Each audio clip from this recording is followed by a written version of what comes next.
नमस्कार जी। और ख़ासकर मेरी मातृशक्ति जिसने आज इतनी बड़ी तादाद में पहुंचकर मुझे और सुमन को जो आशीर्वाद देने का काम किया है उसके लिए हृदय गहराइयों से आभार व्यक्त करता हूं, धन्यवाद करता हूं। जैसा कि आप सभी को पता है, मेरे से पहले बड़े भाई साहब मनविंदर सेठी जी ने भी बताया और आपके बीच में आपकी बहन और बेटी सुमन श्योराण ने भी बताया कि 2 तारीख को हमारे नगर निगम के चुनाव होने जा रहे हैं। अपने जो वार्ड नंबर 14 है, यहाँ से 5 प्रत्याशी मैदान में हैं। मैं ये नहीं कहूँगा कि आप वोट सुमन श्योराण को ही दें।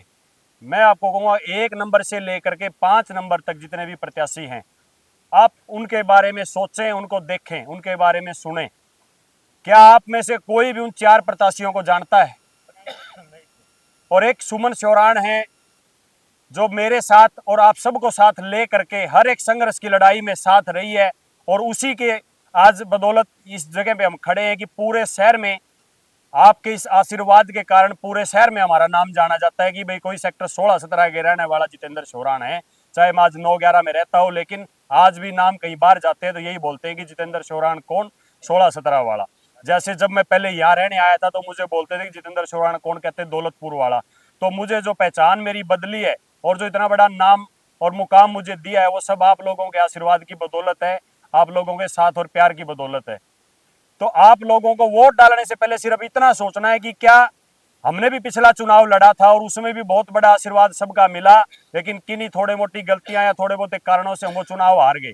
लेकिन उस चुनाव के बाद आज उस चुनाव के 6 साल 1.5 महीना हो गया। उस 6 साल और 1.5 महीने में मैंने एक भी दिन कभी रुक करके नहीं देखा, कभी इस चीज का मलाल नहीं किया कि हम चुनाव हार गए, अब हम लोगों का काम क्यों करें।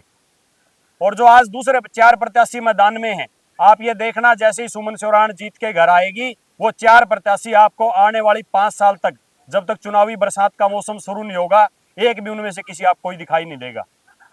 तो मैं ये एक अकेले अपने वार्ड के लिए नहीं कह रहा, पूरे हिसार के लिए भी कहता हूँ, सभी को कहता हूँ, जो भी मीडिया के साथी आते हैं, मैं उनको कहता हूँ हर एक वार्ड से, चाहे वो मेयर का कैंडिडेट हमारे पूरे हिसार का है और 20 के 20 वार्डों में 4-4, 5-5, कई जगह 10-10 प्रत्याशी मैदान में है, भाई वो उनमें से अगर 9, चाहे मेरे भी 9 है, अगर उन्होंने कभी इस फील्ड में काम ही नहीं किया तो वो आगे जाकर के 5 साल तो उनको एक छोटे से छोटे कर्मचारी के कमरे में हाथ जोड़ करके बढ़ते आप देखेंगे, उसका काम कौन करेगा।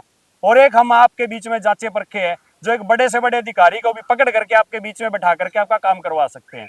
और वो काम करवाने की जो ताकत है, मैं कोई बड़ी बात नहीं कहता, वो मेरी ताकत नहीं है। आज अधिकारी डरते हैं, किसी काम के लिए मैं चला गया, आप लोगों ने कोई काम कहा कि वो डरते हैं कि भाई जितेंद्र श्योराण आ गया। और वो किस लिए डरते हैं, उनको ये पता है कि जितेंद्र श्योराण आ गया और अगर इसका काम नहीं किया तो ये जो टीम बैठी है, ये जो साथ बैठे हैं, कल ये जितेंद्र के साथ आएंगे, इसलिए वो डरते हैं और इसलिए वो काम करते हैं। अब अगर जरूरत है एक छोटे से किसी पद की, और मैं एक चीज और आपके आगे विश्वास से कहता हूं और पूरा आपको भरोसा दिलाता हूं, आज तक जो भी महिला चाहे पार्षद बनी है या विधायक बनी है, उनके घर वाले ने, उनके पति ने हमेशा एक प्रतिनिधि का दर्जा दुनिया के बीच में रखा है कि भाई उसका काम तो ये उसका प्रतिनिधि करेगा। सारे वार्ड में एक एक घर घुमा दिया सुमन को, चाहे वो मकान मालिक हो, किराएदार हो, हमने कभी ये भी नहीं देखा कि किसका वोट है किसका नहीं है। सबसे मिले, सिरों की गिनती की है, अगर उसका वोट नहीं है तो उसके किसी जानकार का वोट है, वो वोट देंगे। सारे वार्ड में एक बार घुमा दिया, अब निशान आ गया, एक बार अब घूम जाएगी पूरे वार्ड में। तीसरे बार वार्ड में जीतने के बाद एक बार धन्यवाद में घुमा दूंगा, उसके बाद इसको आपके बीच में ही छोड़ देंगे। भाई तू ही अपना काम कर, जहां जरूरत होगी वहां साथ खड़ा हूंगा, कहीं प्रतिनिधि की छाप नहीं लगने देंगे आपकी प्रत्याशी के ऊपर। पार्षद बनेगी तो पार्षद ही कहलाएगी, मैं कभी ये नहीं कहलवाऊंगा कि पार्षद प्रतिनिधि जितेंद्र श्योराण। मैं आपके बीच में जैसा पहले था वैसा ही रहूंगा। इसके लिए जहां भी आपको जरूरत होगी, इस सुमन को जरूरत होगी, आपके कदम से आगे कदम बढ़ा करके खड़े रहेंगे, साथ मिलकर के रहेंगे, लेकिन पार्षद का काम पूरा सुमन आपके बीच में रह करके करेगी। पिछली बार हमारा निशान उगते हुए सूरज का था और हम बिल्कुल नए थे, बहुत अच्छा आशीर्वाद मिला आप सबका, और वही निशान हमने अब की बार मांग करके लिया है कि यही निशान है, और पूरे वार्ड में अब की बार सूर्योदय करवाना है, उगते सूरज को आपको स्वीकार करना है और सुमन श्योराण को नगर निगम में भेजना है। जहां तक काम की बात है जी, आपके बीच में हूं, आपने पहले भी देखा है, आपके बीच यहां से जब मैं गया था तो कितने हट्टे कट्टे थे। 12 दिन आमरण तो मेरी आपसे सबसे रोड यही के लिए अनुरोध भाई है साहब बैठे हैं। कि इस बार भूखा रहने से अंदर से बॉडी ने ग्लूकोज कंज्यूम किया, उस वजह से शुगर होगी। उस शुगर होने से 95 किलो वजन था जब मैं यहाँ से गया, घटते घटते शुगर से 78 किलो पे आज आ गया। लेकिन फिर भी किसी चीज़ का कोई मलाल नहीं है। आज उस रोड से 50 गांव के लोग भी निकलते हैं, शहर के भी काफ़ी लोग उस रोड से निकलते हैं।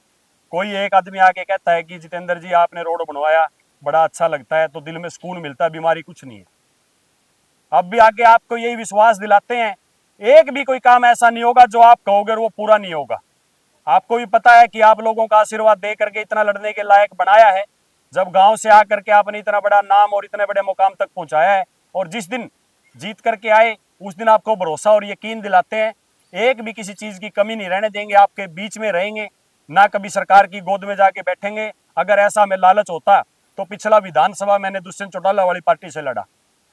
अगर हम इसी तरह के लालच में होते तो 4.5 साल दुष्यंत चौटाला ने और उसके साथियों ने सरकार के साथ रह करके मलाई खाने का काम किया। सबसे पहला पूरे हरियाणा में 87 आदमियों ने दुष्यंत चौटाला की पार्टी से चुनाव लड़ा था, 90 में से 3 आदमियों ने पहले ही उसको छोड़ दिया था। अगर किसी ने बगैर मलाई खाए दुष्यंत चौटाला को छोड़ने का काम किया तो वो आपके इस बेटे जितेंद्र शौराण ने किया, क्योंकि हमें चाहिए था लोगों का काम। उन्होंने कहा कि हमें काम नहीं, हमें माल चाहिए। तो मैंने कहा कि जी मेरी आपसे नहीं बनेगी, तो मैं आज से आपको मैं टाटा करता हूं। तो हमने सबसे पहले उस पार्टी को छोड़ने का काम किया और आज जनता ने भी दिखा दिया कि देख लो उन्होंने माल खाया तो वो कहाँ है। हम फिर भी आज आपके बीच में हैं, इसलिए खड़े हैं क्योंकि आपके काम करते हैं, आप हमारे लिए खड़े होते हो और यही हमारी ताकत है। मैं आप सबसे यही अनुरोध करूंगा कि आने वाली 2 तारीख को सोच के समझ करके सारे प्रत्याशियों का चयन करके 1 से 4 नंबर तक को पढ़ो और लास्ट में 5वें नंबर का बटन दबा दो उगते सूरज का। आप सभी का बहुत बहुत धन्यवाद। जय हिंद, जय भारत।